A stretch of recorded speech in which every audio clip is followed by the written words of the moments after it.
Now let's talk about here. Is it that simple to become a star? Well, I can assure you it's not that simple. Also, I can tell you that as more Bruce Lee's films are shown, the audience will soon realize not only in acting ability, but in physical skill as well, they will see the difference.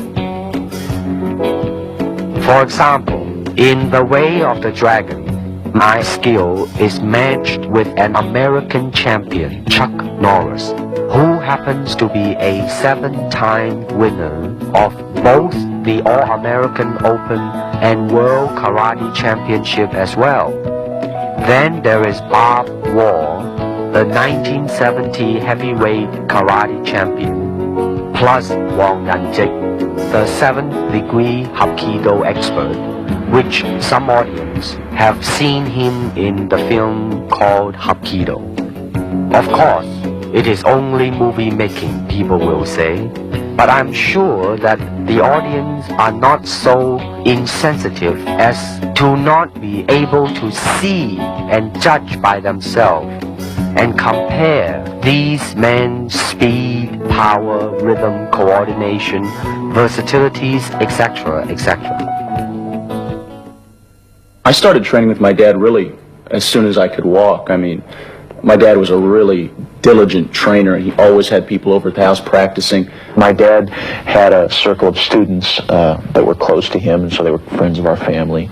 And one of those men, Danny Inosanto, continued to be my teacher, so it's kind of a nice unbroken line. I have his books at home with all of his underlining and his notes in them, and it's fascinating to see where he drew his sources from, from what sources he drew. He's got books on Western fencing at home that he would use, on boxing. I remember he always used to say that you want to try and absorb what is useful, discard what is useless, and add what is essentially your own, and that was kind of his credo in creating Jeet Kune Do.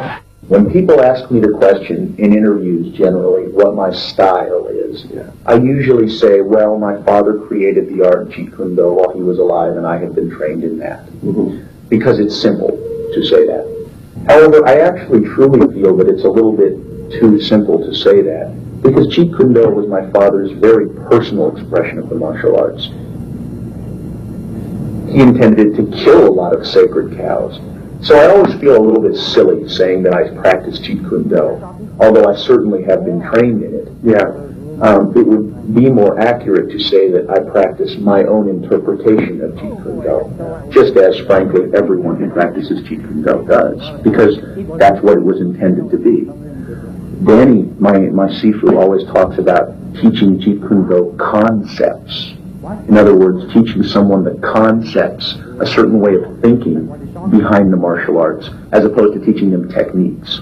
To me, that kind of illustrates the difference between giving someone a fish and teaching them how to fish. You know that old story, right? You can teach someone a certain block, and then they have that block. Or you can teach someone the concept that lies behind such a block, and then you have given them an entire area of thinking that they can grow and evolve in themselves. They can say, gee, so if that's the concept, then you could probably also do this, right? Yeah. And that's, I think, a lot of what lies behind Jeet Kune Do, and that is then dedicated to creating a really creative, free-form martial artist. You see, actually, I do not teach, karate, because I do not believe in styles anymore. I mean, I do not believe that there is such thing as like Chinese way of fighting or the Japanese way of fighting or whatever way of fighting, because unless human beings have 3 arms and 4 legs, we will have a different form of fighting. But basically, we have only 2 hands and 2 feet. Unless we have other group of beings on Earth that are structurally different from us, then there might be a different style of fight. Now, why is that? Because we have 2 hands and 2 legs now. The important thing is how can we use it to the maximum in terms of path, straight line, curved line, round line. They might be slow, but depending on the circumstances, sometimes that might not be slow. And in terms terms of legs, you can kick up straight, same thing, right?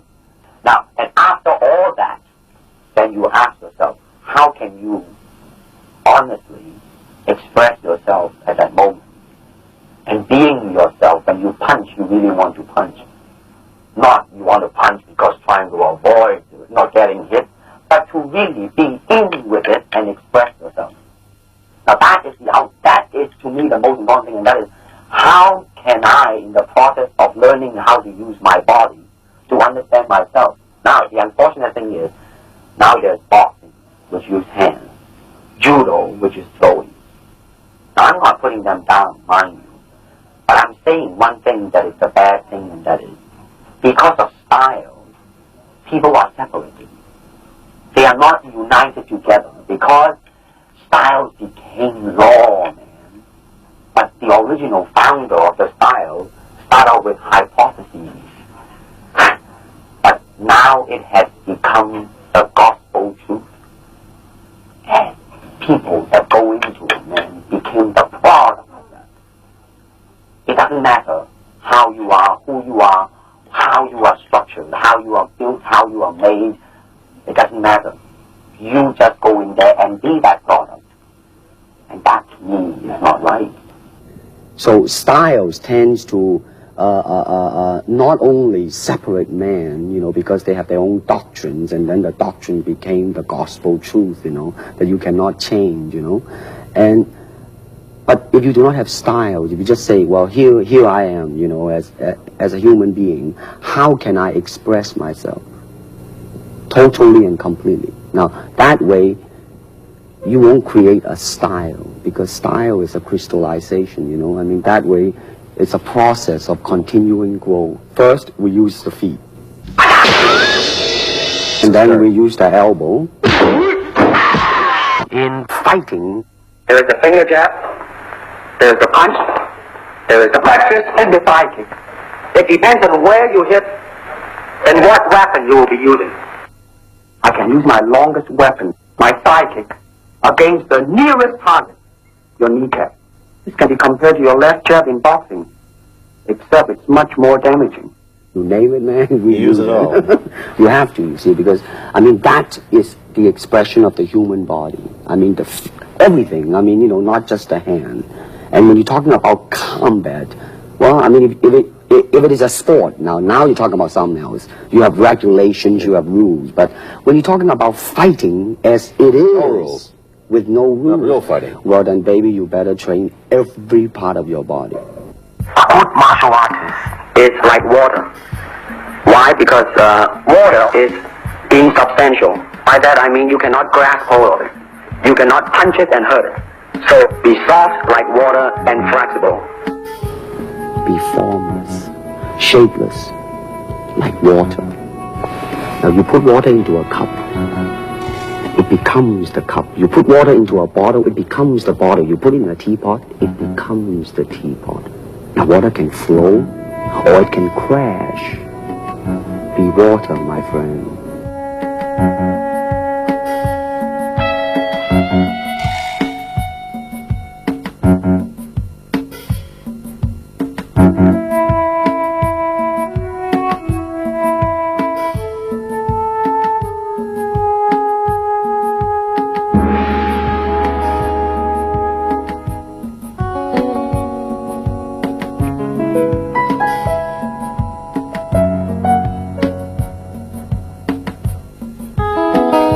how can I maintain lightning speed without sacrificing tremendous punching power?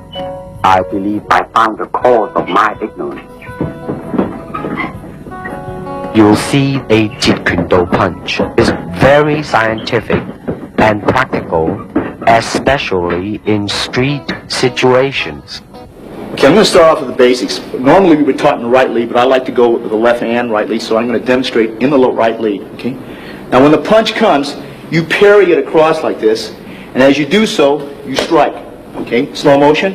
1, see, 2. You can do it together, or you can do it separate. You could catch and then go, or parry and then go, or do it together. When you do it together, you're going to hit it. I'm going to give you the side view over here. Slow motion. 1. See?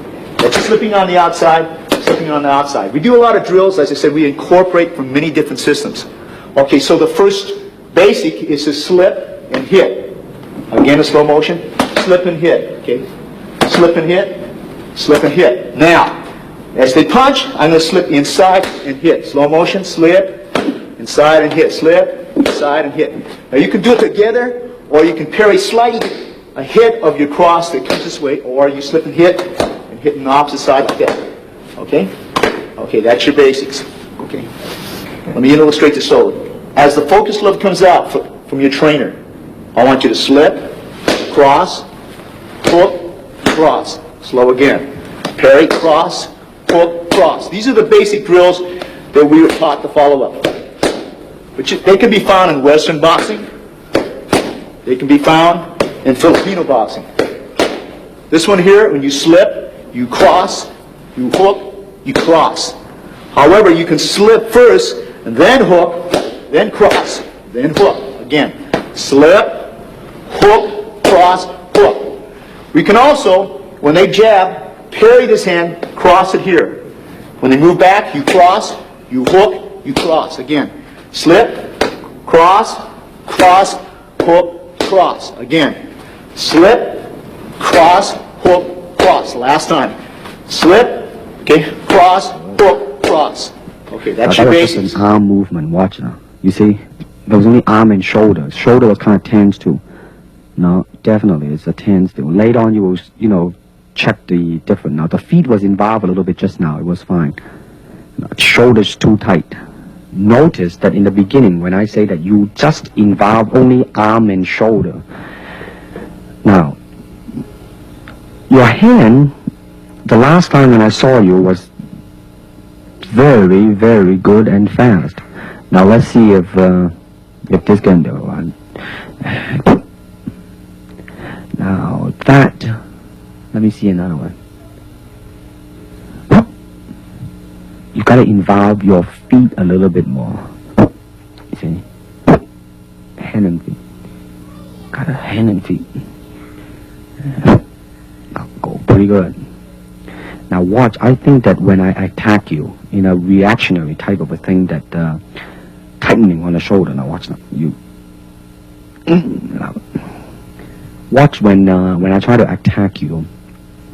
I think when you react to it, you know, then you just do not tense yourself too much, you know. You just then react and just boom, go into it.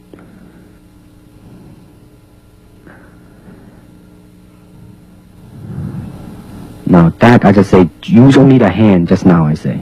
Now boom! You see, when you move your hand and feet, boy, it makes a world of difference. You see, now, you should be a little bit more relaxed in the beginning. Aha! It's getting there, my friend.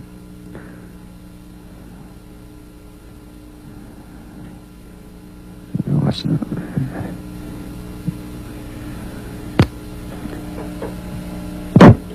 Good. That one was pretty good.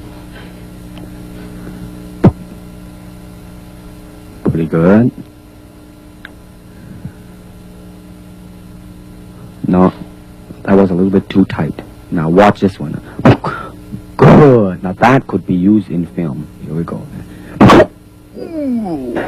Okay, let's say that this person is standing here. At this point, for purpose of illustration, I might use what they call the sachet, okay, that they use in Savate, which is like that, see?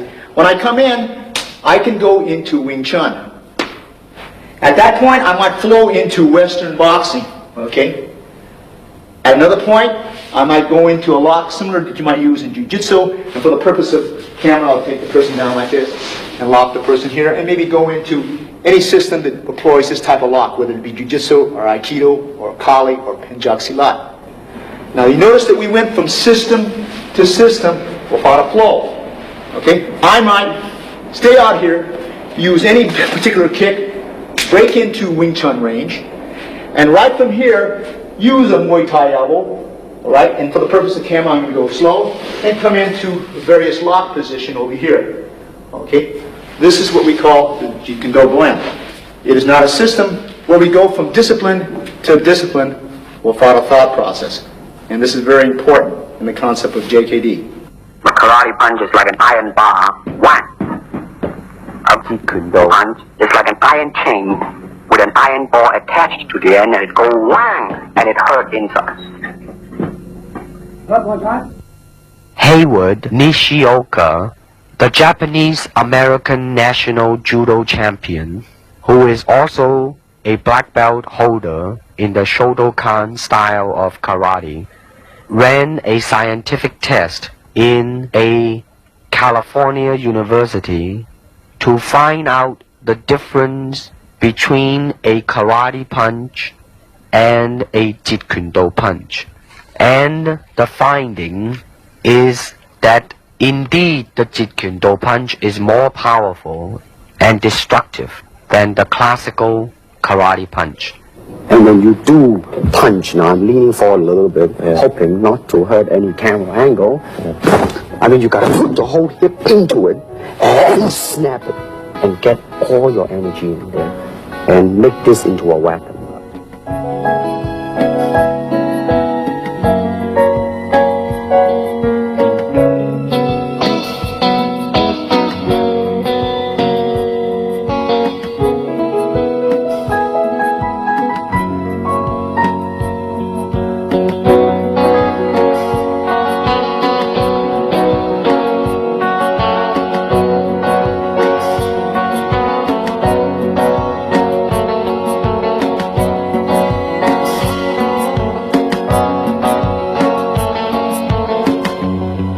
To reach me, you must move to me.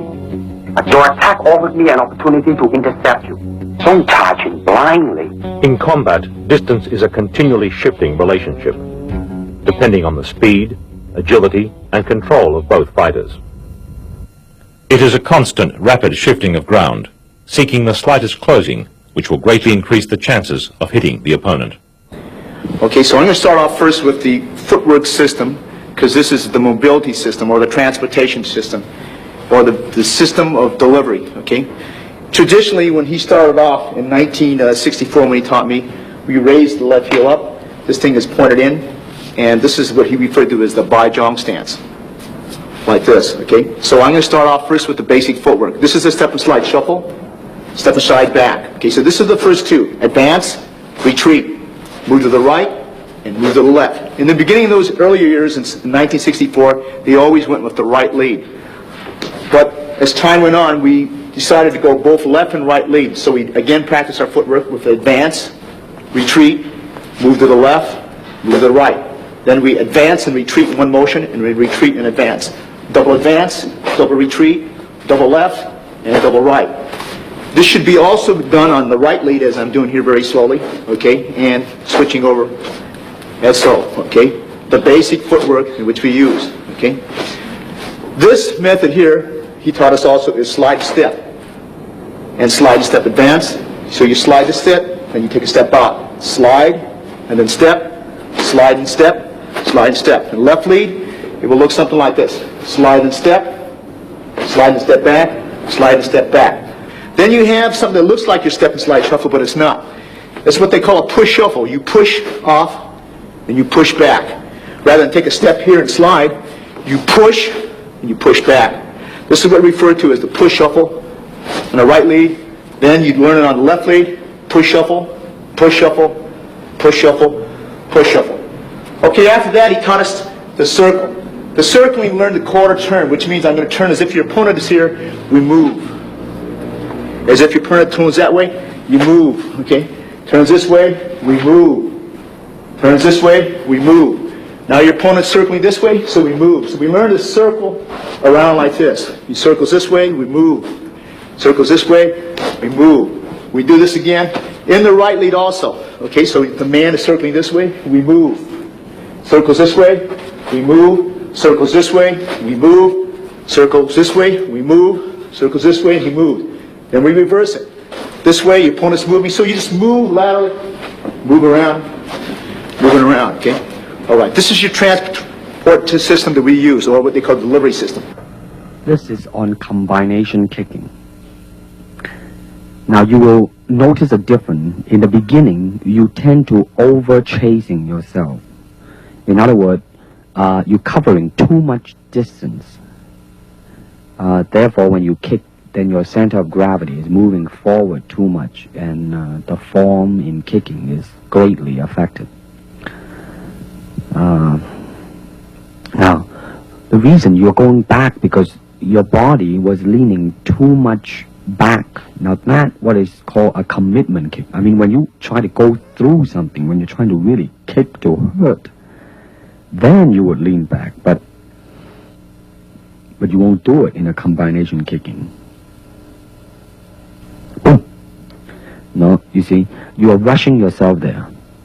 I mean, you should really, in the beginning, just take your time and just go boom and boom and now. You see, you're still, it's not so much on the physical, mentally you are chasing yourself out, Now, watch this now. In slow motion, bum and bum. But you see, the body line is always there instead of overreaching, you know what I mean? You kind of rest back. But as you progress on, though, here we go. 1 and 2, just easily, you know what I mean? Here we go. And 1, that's good. 2, and then once you get that, then you go into the kicking form, make sure that it is right, and 2 and 3. Now you are more in control now. You are more thinking of 1, 2, 3. And don't just, think of 3 already. That's even better now. Now there is snap at the end in this one too. The other one you are just, doing a form and a boom and a boom and a boom. You see, all you need to do is just really snap the leg and just step and slide into it. Boom and a boom and a boom. That's right. Good. Now you're not over chasing yourself. Now you're pacing yourself right. Here we go. 1 and 2 and 3. Good.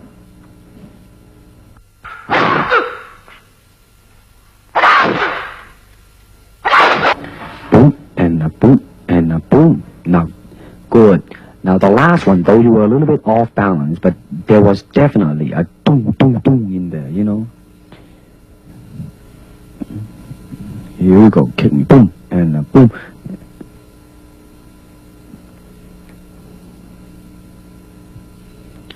Here we go, boom, boom.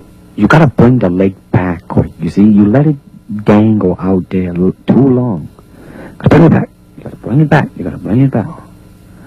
And go boom, and boom. You see now, you see how you just boom, and then you lay it out there, but without bringing it back as soon as you can. Now watch this again now. Boom, boom, boom. You should go boom, back, boom, back. You know what I mean? Really. The fighting measure is the distance the fighter keeps in relation to his opponent. It is such that he cannot be hit unless his opponent lunges fully at him.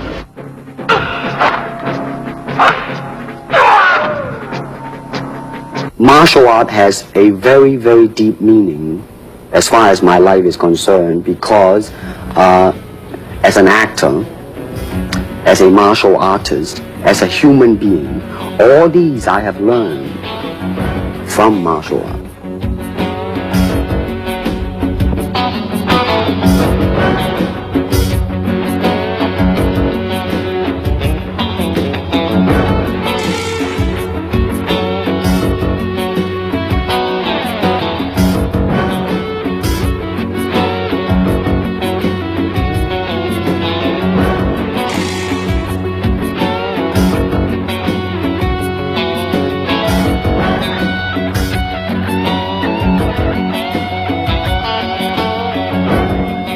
If you wish to train punching, then punch.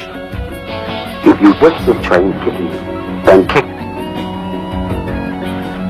The power from my kicks and punches are bursting. I demonstrated a side kick on Ken Knutson, a powerful Goju stylist that moved so fast that he felt as though his eyeballs were still where he was standing. Now, first of all, I noticed that in this tape, that as it progresses, your feeling is more involved in the technique, and consequently, your technique also improves.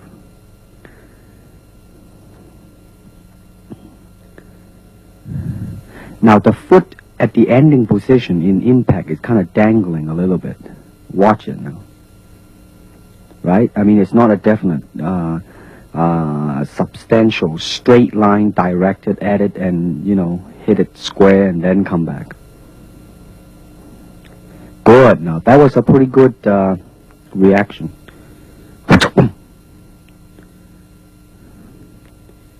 Good. You're pretty loose here. I see your hands dangling loose. And here we go.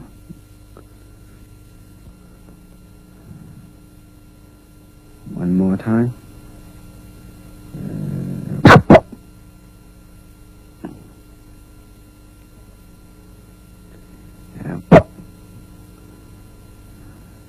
Pretty good.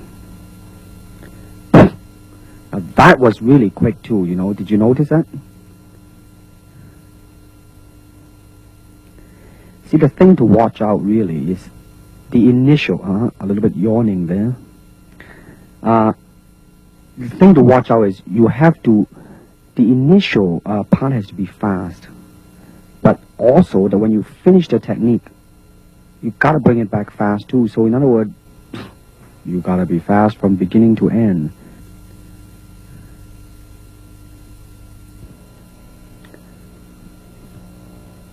In the spin kick, you will notice a very good lesson in there. Now, just now it was a little bit off. The good lesson that I mentioned. Now, you are very much in control of the movement. By too much control, therefore, you are kind of concerned about the execution. Therefore, you kind of, you know, like really tight. Boom. Now, that was a pretty smooth movement. But now watch this now. Now, right now, I'm telling you to, you know, really just forget about it. Just do it. Now, boom, you see? Right on the target. When you just ease the burden of your mind, you just do it. Now, watch the next two kick now. Just go, boom. Right on the head, man. And good speed, too. And boom. Boy, right on the head. See, now that's James Coburn in there, kicking. You see what I mean now? You really just, shoom, and go into it. You can feel the difference when I put my body behind the kick. I mean, you gotta put the whole hip into it, and that's all your energy in there, and make your kick into a weapon. Now, let's see what, now, in this one, I want to see the initial speed and suddenness of your attack. This is just a simple attack, I think a side kick. And I just wanted you to see how, you know, go in there. Now, you're bouncing now for the sake of bouncing. Now, boom. Now, that one's not there. Now, that one now. You have good intention, you know, you made up your mind, you just go. Not bad, not bad. Now, notice your kick when you finish. You just let it drop down, you know. You do not bring it back quick enough. Now, your initial was quick. If you bring it back quick, the whole kick would just look like a boom. Now, again, you see, you did not bring it back again. You move, and boom. Good, very good suddenness. Again, you notice your leg, you did not bring it back. Boom. Good. Now, I really like the suddenness, you know, of your... Maybe just a little step there, but it's... Listen, man, it passed. Boom! Now, you see, you're moving your leg, but your shoulder is a little bit... Now, that was pretty good. That was pretty good. Your shoulder may be a little bit tense. The upper body and the lower body has to be united. Now, you see now, I don't think we mentioned this, because your leg was... You see, you let it stay and then back. Now see, I really, definitely, your initial move has, boy, really improved. Really improved. Relax, that is. Move it. 1, 2, 3. Now that was good. That was good.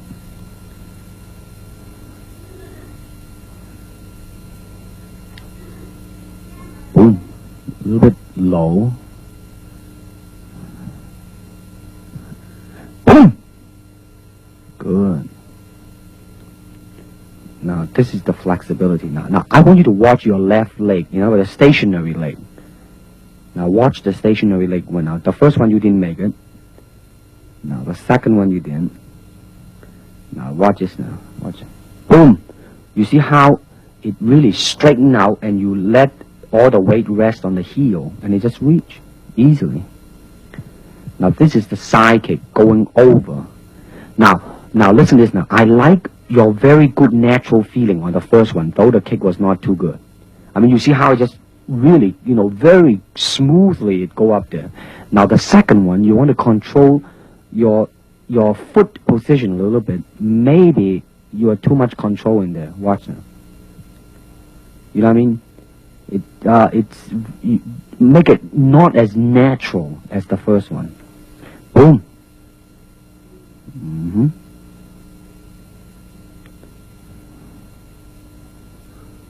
You see now, when you do it right, man, when it touches, your left leg is all stretched out and it's just an easy type of a thing. Now, I think we are comparing. I let your leg dangle out there. I asked you to do it because, so you will get a feeling of it. Now you're going to bring it back quick now. Watch this now. And, you see? It was kind of a little bit off balance in the last one, but that's all right. Now you're going to go sideways. Watch now. I like the second one better than the first one. There was more directional in it. Good. Here we go. One more time. No, too low. Second one's okay. See, you come back in one straight line. Here we go again. Now watch this illustration. You gotta exaggerate the bringing of the leg back, you see? Back. Okay, watch it again now. You see, exaggerate the pulling of the leg back. Make it look much more faster and more forceful. Watch this now. I like the naturalness of your kick. Watch this now. You see, at the end, there was really the feeling there, Good.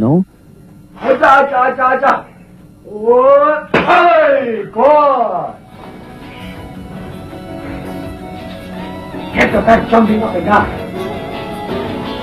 Hey, good. Once more.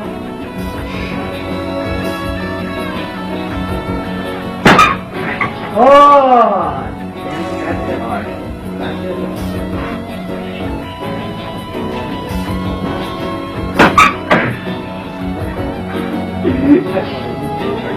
One more. Just move everything. Really nice.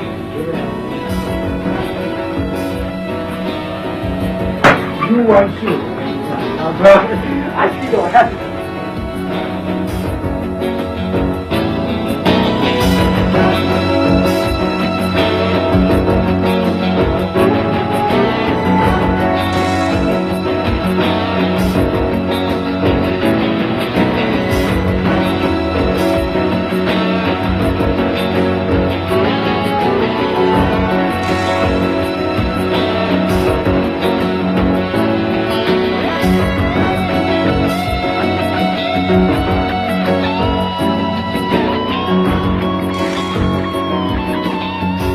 Physically, how can I be so well coordinated?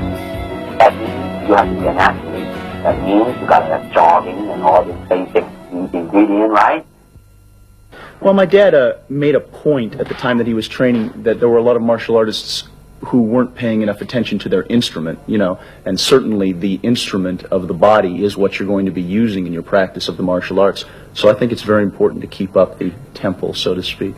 I'm interested in that point you reach where you actually fail from exhaustion at something, whether it's a weight training exercise or a cardiovascular exercise. I'm interested in seeing just how much that point is a physical point and how much it's a mental thing. And so that's what I do. I just, I jump a lot of rope, I run, I ride a life cycle. I much more prefer to go out and actually ride a bicycle or run and, see some scenery. And then I work out down at the academy, which is on some levels a very cardiovascular workout. Some of the classes I take, like the Muay Thai kickboxing classes, a hell of a cardiovascular workout. Yeah. And then some of the classes are more technique oriented, so you're not huffing and puffing so much as you are just learning individual techniques. And then I work out at the weightlifting gym, where I do 2 body parts a day, pretty much, and then I break that up occasionally. So I do like back and biceps on one day, chest and triceps on another day, or something else, and delts and legs on the third, or something like that. And it was just switches. I found that was generally the best thing to do, whether it was with a high weight or a low weight. And what I understood the process to be was that working with heavy weights would build mass, whereas working with low weights was intended to build like density and really carve out the muscle a lot more. And since I personally have never been interested in getting large as much as just getting cut, I tended to work with a lower weight. But then to me, getting cut is also mostly a question of vascularity. It has to do with how much body fat you're carrying. So I've always done a lot of cardiovascular work because that's also real world power too. I mean, I suppose it's good if you want to pick up heavy objects that have large muscles, but cardiovascular stamina is something that seems to come in handy a lot more often than a large muscle would. You go down to the academy and you try and do a 3-minute round on the Thai pads, and I don't care how big your muscles are, if you don't have a real good cardiovascular system, you're going to be dead in about 45 seconds, and I'm still going to be going. Now, you want to take it when it's coming to you. That's right. You let your foot jam.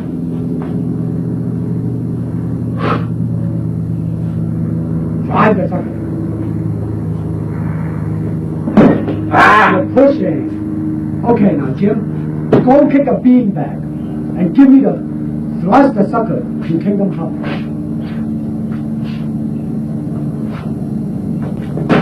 Oh, now, Jim, bait the sucker. Now, you are cutting your half now. That's okay. How's that? Beautiful. No, I mean, I want you to be half. You're still kicking a little bit off to the side. Kick him directly now.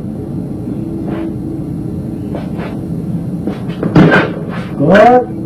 Now don't kick it again, but don't turn your body so much when you finish. Try to still face him when you finish. Good. Now kick the sucker when he comes back. Not yet, not yet. During this time period, we used to train because we didn't have any Thai pads, so Sifu Bruce advocated the use of using the football forearm guard, and which we don't use this anymore, but this was very prevalent during that time period. This here is the original punching shield, his own personal punching shield, in fact. This was used as in the Way of the Dragon. If you notice this, he had one part, I had one arm, he had the other arm, and this was used in that picture, Way of the Dragon. This was used in Enter the Dragon. This was actually, its original use is actually used for baton training in Japan, and we just modified it, and we used a special helmet, a boxing headgear we had, and we used it, and this became part of our training, some of the training tools that we used when we used to spar. Literally, on television, they had to shoot it, they had to overcrank and shoot it in slow motion because otherwise it just looked like a special effect when he moved. I mean, the man was fast. He was deadly fast. I've really never encountered anyone in all of my training since who was as fast. You can certainly train for speed. I think that training for speed is, number one, it's a genetic factor. Yeah, certainly. There are some people who are just gifted. They are fast naturally. But I think training for speed, on the whole, is a question of muscle memory. Speed in an individual movement is something that, we're coming down to, thousandths of a second now. If you and I, or even if I and some completely untrained person were to stand side by side facing a focus pad, and when a red light blinked, both flick out a jab, I'd probably win by a couple hundredths of a second. But once you're talking about speed with repetition of movements, you know, to be able to go like that, that's muscle memory. An untrained person would be like, you know, they would falter in their movements because they haven't trained their muscles, or they haven't trained their perception as well to be able to react quickly to a variety of different circumstances. Martial art is a combative form of the art of expressing the human body. You have to train yourself into it. I mean, you better train every part of your body, keeping the continuity going, bending, stretching, everything. You just keep it moving. See, the idea is running water never grows stale. So you got to just keep on flowing.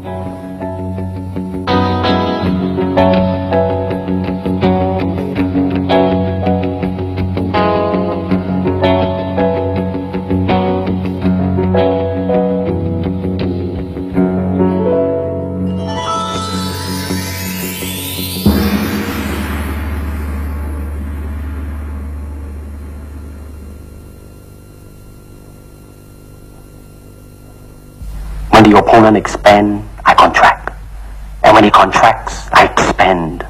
And when there is an opportunity, I do not hit. It hits all by itself.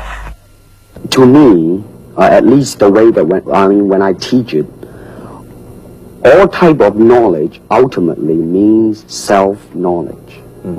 So therefore, they are coming in to and ask me to teach them not so much of how to defend themselves or how to do somebody in. Rather, they want to learn to express themselves through some movement, be it anger, be it determination, or whatsoever. So in other words, what I'm saying, therefore, is that he is paying me to show him in combative form the art of expressing the human body. Jeet Kune Do is not a style.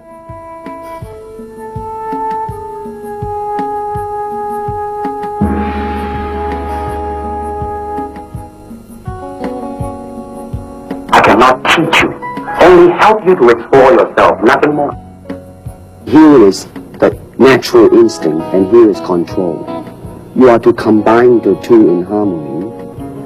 Not if you have one to the extreme, you will be very unscientific. If you have another to the extreme, you become all of a sudden a mechanical man. Now, James Coburn is a peace-loving man. I mean, he's really, really nice. I mean, super mellow and all that. I mean, you know, I mean, now he appreciates the philosophical part of it. Therefore, his understanding of it is deeper than Steve. The martial arts, which are an integral part of my life, come entirely from my father. But the martial arts, I'm completely beholden to my dad for. I mean, he started me in the martial arts when I could walk.